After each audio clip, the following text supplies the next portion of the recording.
I never told anyone this. Not because I forgot. Because every time I tried, something stopped me. It began as a feeling. That sense you get when you're about to say something important. Your throat tightens before the words can escape. It feels like a lump in your throat. A physical barrier keeping the truth locked inside.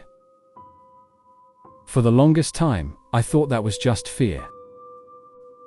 A simple, human reaction to vulnerability. Now I know it was a warning. A sign that some things are meant to be kept silent, not for my sake, but for theirs. The first time it happened, I was young. Probably 7 or 8. I was sitting alone in my bedroom, talking to myself the way kids do when they think no one's listening. It's a kind of imaginative play, a way to process the world. I said something harmless, something a child might say. I don't like it when it gets quiet. The words just hung in the air. Then, the room went still. Not silent. Still. The old analog clock on my wall froze mid-tick, its second hand caught between one moment and the next. The air pressed flat against my ears, a sudden, suffocating pressure. And I felt it, that weight behind my thoughts. A presence that wasn't just listening, but judging. I stopped talking. And so did it. The clock ticked again. The pressure lifted. I learned my first lesson. Silence is safety.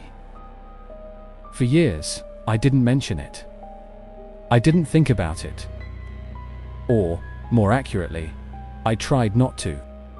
I pushed it down, buried it under schoolwork, friendships, and the noisy chaos of growing up. But some truths don't fade. They don't decay with time. They just wait. Patiently, they hibernate in the dark corners of your mind, waiting for the right moment to re-emerge. Stronger and more insistent than before. As I got older, I started to notice patterns. It wasn't just speaking aloud anymore. Certain thoughts felt dangerous to finish. I'd be midway through a train of thought, and a sudden, cold dread would wash over me, telling me to stop, to turn back. Certain memories made my chest tighten before they could fully form, like my own body was protecting me from them. I learned how to swallow sentences, how to redirect myself, mid-thought. It became a reflex, an unconscious mechanism for survival. How to stay safe. Then one night, I got careless. I was exhausted from a long week at a job I hated, feeling drained and emotionally raw. I was home alone, and the exhaustion made me reckless. I said something I'd never dared to say before. Out loud, into the empty space of my apartment. I think something's been following me. Immediately, the lights dimmed. They didn't flicker or buzz like a faulty bulb. They dimmed, slowly and deliberately, as if someone were turning down a dial. The light went from a warm, welcoming yellow to a cold, sickly orange. The air behind me grew warm. Close, breathing distance. You know that feeling when someone is standing right over your shoulder? That's what it was like. You weren't supposed to say that, something whispered. The voice wasn't threatening. It wasn't a monster's growl. It was familiar. It was strangely comforting, like an old friend I'd forgotten I had. Like it had always been there, just beneath the surface of my hearing. My heart hammered against my ribs, a frantic drumbeat in the sudden quiet.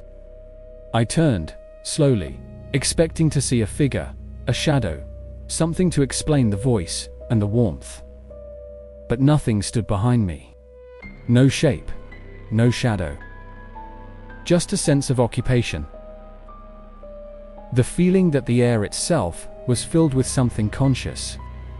I kept you quiet for a reason, the voice continued, its tone soft, almost disappointed. You were doing so well. My mind raced, trying to make sense of the impossible. What are you? I asked, my own voice a shaky whisper. There was a pause. A long, considering silence. Then, I'm what you never told anyone. That night, my dreams were different. I dreamed of open doors, endless corridors leading to nowhere. Rooms without walls, where thoughts echoed without a source. I saw memories that weren't mine, felt emotions I didn't recognize. Thoughts without edges, bleeding into one another. When I woke up, my mouth tasted like dust, like I'd been speaking for hours in my sleep. My throat was raw. After that, it became more active. More helpful, in its own way. It corrected me. When I thought too loudly about it, a wave of pressure would press in, forcing my attention elsewhere. When I started to remember something from my childhood, a sudden, vivid distraction would pop into my head, a song. An urgent need to check my phone, anything to break the chain of memory. When I tried to write it down, my hand would just stop. It wouldn't cramp or hurt. It would just refuse to move the pen. You don't need to tell them, it would whisper, its voice a constant, gentle hum in the back of my mind. I'll carry it for you. And for a while, that was a relief. It felt like a burden being lifted. The weight of this secret, this experience, was no longer mine alone to bear. I had a companion in my silence, a partner in my self-censorship. But the thing about secrets is, they grow heavy. They don't just sit there.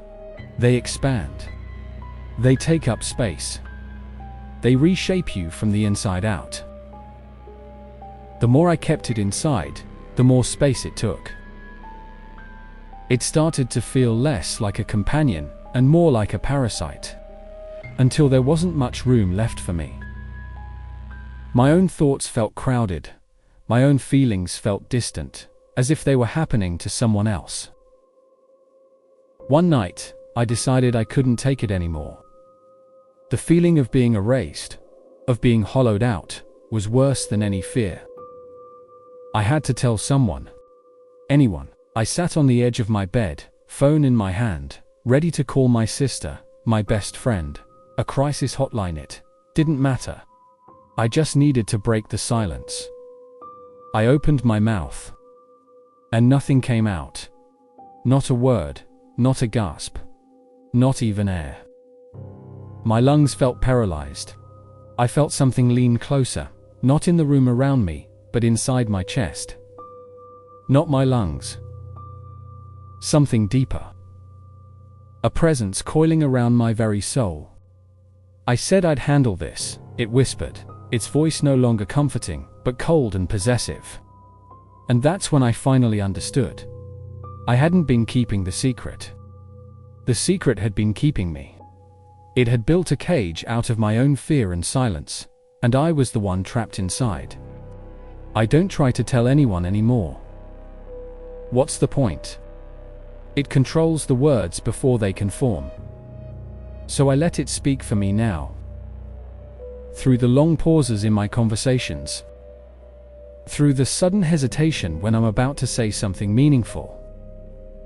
Through the way my eyes avoid certain thoughts, glancing away from my own memories. It's there in every interaction, a silent editor for my life. It has become my shadow, my voice, my warden. But now, you're listening. You've heard this whole story. And if you're hearing this, then that means for the first time, something slipped through. I've already said too much. It knows it can feel your attention, your focus. And right now, it's deciding. It's deciding whether you're just a passerby, or whether you're someone else it needs to keep quiet. Thank you for listening. Be careful what you think about.